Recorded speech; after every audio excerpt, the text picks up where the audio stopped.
বাংলাদেশের রাজনীতিতে এমন দৃশ্য কেউ কি আগে কখনো দেখেছে? মাঝরাতে একজন সংসদ সদস্য ফেসবুক লাইভে এসেছেন। তার হাতে মার্কার, পেছনে ডিজিটাল বোর্ড। তিনি কোনো গতানুগতিক রাজনৈতিক বক্তব্য, একে অপরকে কাদা ছোড়াছড়ি বা ফাঁকা বুলি দিচ্ছেন না, বরং একজন দক্ষ ও অভিজ্ঞ শিক্ষকের মতো স্লাইড শো দেখিয়ে সাধারণ জনগণের সামনে নিজের কাজের পাই টু পাই হিসাব দিচ্ছেন। হ্যাঁ, ঠিকই শুনছেন, কুমিল্লার রাজনীতিতে বিশেষ করে দেবিদ্বারে শুরু হয়েছে এক সম্পূর্ণ নতুন সমীকরণ। আর এই অভাবনীয় এবং ঐতিহাসিক পরিবর্তনের মহানায়ক হলেন তরুণ প্রজন্মের প্রতিনিধি, ছাত্র জনতার গণ অভ্যুত্থানের অন্যতম রূপকার এবং কুমিল্লা ৪ আসনের নবনির্বাচিত সংসদ সদস্য হাসনাত আবদুল্লাহ। পুঁজি হলো সততা, ন্যায়, ইনসাফ, জনতা। এই অত্যন্ত সময় উপযোগী এবং শক্তিশালী স্লোগানকে সামনে রেখে তিনি মঙ্গলবার মধ্যরাতে তার ভেরিফাইড ফেসবুক পেজ থেকে সরাসরি লাইভে আসেন। ৪১ মিনিট ৪৪ সেকেন্ডের এই লাইভ ক্লাসটি যেন রাতারাতি পুরো বাংলাদেশের রাজনৈতিক প্রেক্ষাপটকেই নাড়িয়ে দিয়েছে। একটিবার অতীত রাজনীতির দিকে ফিরে তাকান। এতদিন আমরা কি দেখেছি? সংসদ সদস্যরা নির্বাচিত হওয়ার পর বিশাল প্রোটোকল নিয়ে এসি রুমে বসে থাকেন, কালো গ্লাসের গাড়িতে ঘোরেন, আর সাধারণ মানুষ তাদের টিকিটিও ছুঁতে পারেন না। এলাকার কোথায় কি প্রজেক্ট আসছে, কত কোটি টাকার বাজেট পাস হচ্ছে, কে সেই কাজের টেন্ডার পাচ্ছে, তার কিছুই এলাকার সাধারণ ভোটাররা জানতে পারতেন না। কিন্তু তরুণ নেতা হাসনাত আবদুল্লাহ যেন সেই পুরনো পচে যাওয়া সিস্টেমের মুখে এক বিশাল চপেটাঘাত করলেন। তিনি সরাসরি জনগণের সামনে এসে সংসদীয় এলাকায় বরাদ্দকৃত সরকারি সেবা, চলমান বিভিন্ন উন্নয়নমূলক প্রকল্প এবং ত্রাণ বিতরণের বিস্তারিত খতিয়ান জনসম্মুখে উন্মুক্ত করে দিয়েছেন। কে কন্ডাক্টর, কে কত টাকার প্রজেক্ট পেয়েছে, কাজের অগ্রগতি কতদূর, সবকিছু ডিজিটাল স্ক্রিনে দেখিয়ে দিয়ে তিনি প্রমাণ করে দিয়েছেন যে নেতার সদিচ্ছা থাকলে রাজনীতিতেও শতভাগ স্বচ্ছতা আনা সম্ভব। আপনারা হয়তো অনেকেই জানেন, রাজনীতির এই কঠিন ময়দানে পা রাখার আগে এবং জুলাই বিপ্লবে নেতৃত্ব দেওয়ার আগে হাসনাত আবদুল্লাহর একটা ভিন্ন এবং চমৎকার পরিচয় ছিল। ঢাকা বিশ্ববিদ্যালয়ে ছাত্র থাকা অবস্থাতেই তিনি যুক্ত ছিলেন শিক্ষকতা এবং কোচিং পেশার সাথে। স্কুল অফ এক্সিলেন্স নামের একটি স্বনামধন্য প্রতিষ্ঠানে ইংরেজি শিক্ষক হিসেবে তিনি শিক্ষার্থীদের কাছে ছিলেন দারুণ জনপ্রিয়।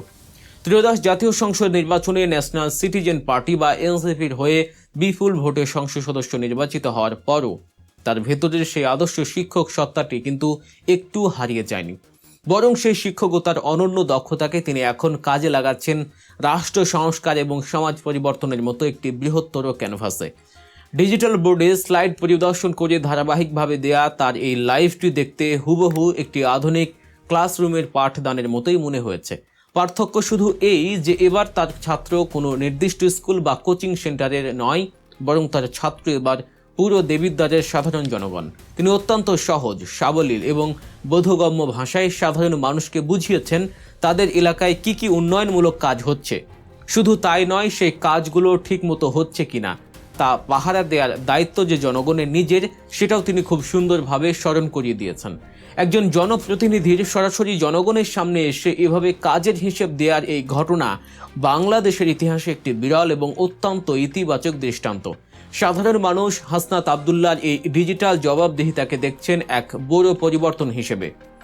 এমন সব সত্য, সুন্দর এবং অনুপ্রেরণাদায়ক খবরের বস্তুনিষ্ঠ বিশ্লেষণ সবার আগে জানতে গল্প নিউজ চ্যানেলটি এখনই সাবস্ক্রাইব করে রাখুন। আপনার একটি সাবস্ক্রিপশন ও সমর্থনই আমাদের সত্য খবর তুলে ধরার প্রধান শক্তি। এবার আসা যাক লাইভের সবচেয়ে আকর্ষণীয়, সাহসী এবং চমকপ্রদ অংশে। এমপি হাসনাত আবদুল্লাহ শুধু হিসাব দিয়েই থেমে থাকেননি। তিনি দুর্নীতিবাজ, ঠিকাদার ও অসাধু কর্মকর্তাদের জন্য এক চরম সতর্ক বার্তাও দিয়ে দিয়েছেন। লাইভ চলাকালীন সময়ে তিনি ডিজিটাল বোর্ডে মার্ক করে স্পষ্ট করে দেখিয়েছেন যে দেবিদ্বারের কোন কোন রাস্তায় নিম্নমানের নির্মাণ সামগ্রী ব্যবহার করা হচ্ছে। তিনি সরাসরি ও কঠোর ভাষায় ঘোষণা দিয়েছেন যে পরদিনই ইঞ্জিনিয়ার গিয়ে সেই কাজগুলো পরিদর্শন করবেন এবং কোনো ধরনের অনিয়ম, দুর্নীতি বা ফাঁকিবাজি ফেলে কঠোর আইনানুগ ব্যবস্থা নেওয়া হবে। এর পাশাপাশি এলাকার ঠিকাদারদের উদ্দেশ্যে তিনি একটি যুগান্তকারী বার্তা দিয়েছেন। তিনি তাদের কমিশন মুক্ত ব্যবসার নিশ্চয়তা দিয়েছেন। বাংলাদেশের প্রেক্ষাপটে এটি একটি বিশাল ব্যাপার, কারণ আমরা জানি বছরের পর বছর ধরে রাজনৈতিক নেতাদের পার্সেন্টেজ বা কমিশন দিতে গিয়েই ঠিকাদাররা রাস্তায় বাজে ইট বা খোয়া ব্যবহার করতে বাধ্য হতো। কিন্তু হাসনাত আব্দুল্লাহ সেই দুর্নীতির গোড়াতেই আঘাত করেছেন। তিনি বলেছেন, কাজের জন্য কোনো নেতা বা জনপ্রতিনিধিকে আর 1 টাকারও ঘুষ বা পার্সেন্টেজ দিতে হবে না, কিন্তু শর্ত একটাই, কাজে কোনো ফাঁকিবাজি চলবে না। কর্মদক্ষতা বাড়িয়ে দ্রুত এবং শতভাগ নিখুঁতভাবে প্রকল্পের কাজ শেষ করতে হবে। এই একটি ঘোষণাই প্রমাণ করে যে জুলাই বিপ্লবের মধ্য দিয়ে যে নতুন বৈষম্যহীন ও দুর্নীতিমুক্ত বাংলাদেশের স্বপ্ন আমরা দেখেছি, তরুণ প্রজন্ম সেই স্বপ্ন বাস্তবায়নে কতটা বদ্ধপরিকর। লাইভের শেষ পর্যায়ে তিনি রাজনৈতিক ঐক্যমতের ভিত্তিতে স্বাক্ষরিত জুলাই সনদ বাস্তবায়নের উপরেও বিশেষ গুরুত্ব আরোপ করেন।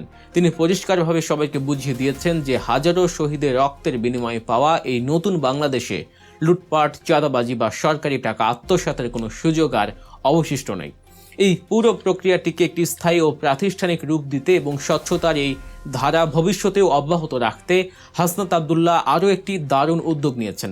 তিনি জবাবদিহিতা নামক একটি বিশেষ ফেসবুক পেজ খোলার ঘোষণা দিয়েছেন। তিনি তার ভোটারদের কথা দিয়েছেন, এই পেজ থেকে এখন তার আসনের সকল কাজের নিয়মিত আপডেট দেওয়া হবে। প্রতিটি উন্নয়ন কাজের হিসাব, প্রতিটি সরকারি টাকার গন্তব্য, সবকিছু সাধারণ মানুষকে পাই টু পাই বুঝিয়ে দেওয়া হবে। এর ফলে এলাকার সাধারণ মানুষ জানতে পারবে তাদের অধিকার সম্পর্কে এবং কেউ চাইলেও আবার অন্ধকারে রেখে দুর্নীতি করতে পারবে না। তার এই অভাবনীয় উদ্যোগ সামাজিক যোগাযোগ মাধ্যমে রীতিমতো প্রশংসার ঝড় তুলেছে।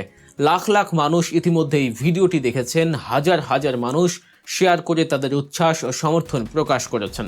সামাজিক যোগাযোগ মাধ্যমে সাধারণ নেটিজেনরা বলছেন, দিন শেষে দেশের বাকি 299 জন এমপি যেন হাসনাত আব্দুল্লাহর আজকের এই লাইভ থেকে অন্তত কিছু হলেও শেখেন যে দায়িত্ববোধ ও জনগণের প্রতি দায়বদ্ধতা কাকে বলে। অনেকেই মন্তব্য করেছেন, যেখানে এমন নিশ্ছিদ্র জবাবদিহিতা আছে সেখানে সুশাসন ও অগ্রগতি নিশ্চিত হতে বাধ্য।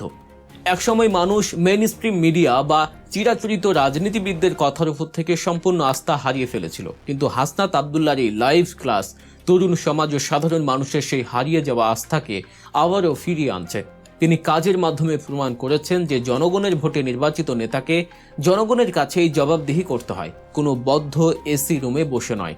হাসনাত আব্দুল্লাহ দেবিদ্বার থেকে যে পরিবর্তনের হাওয়া শুরু করলেন, তা যদি সারা দেশের প্রতিটি সংসদীয় আসনে মডেল হিসেবে ছড়িয়ে পড়ে, তবে খুব দ্রুতই বাংলাদেশে একটি সত্যিকারের দুর্নীতিমুক্ত, স্বচ্ছ ও উন্নত রাষ্ট্রে পরিণত হবে। তরুণ প্রজন্মের এই সাহসী, আধুনিক এবং স্বচ্ছ রাজনীতিই আমাদের আগামী দিনের সবচেয়ে বড় ভরসা। হাসনাত আব্দুল্লাহর এই ব্যতিক্রমী উদ্যোগ আপনাদের কাছে কেমন লেগেছে? আপনারা কি মনে করেন দেশের বাকি এমপিদেরও ঠিক এমনভাবেই সামাজিক যোগাযোগ মাধ্যম ব্যবহার করে জনগণের কাছে জবাবদিহি করা উচিত? আপনাদের মূল্যবান মতামত অবশ্যই কমেন্ট করে আমাদের জানাবেন। আপনাদের প্রতিটি মন্তব্য আমাদের কাছে অত্যন্ত গুরুত্বপূর্ণ। ভিডিওটি ভালো লাগলে লাইক ও শেয়ার করে এই ইতিবাচক পরিবর্তনের বার্তাটি বাংলাদেশের সবার কাছে পৌঁছে দিন। বাংলাদেশের রাজনীতি, অর্থনীতি ও সমসাময়িক সকল খবরের সহজ, সরল ও বিশ্লেষণধর্মী ভিডিও পেতে গল্প নিউজ চ্যানেলটি সাবস্ক্রাইব করুন। ফেসবুক পেজ থেকে দেখলে ফলো করুন। দেখা হবে পরবর্তী ভিডিওতে নতুন কোনো চমকপ্রদ রাজনৈতিক বিশ্লেষণ নিয়ে। ভালো থাকবেন, গল্প নিউজের সাথেই থাকবেন। আল্লাহ হাফেজ।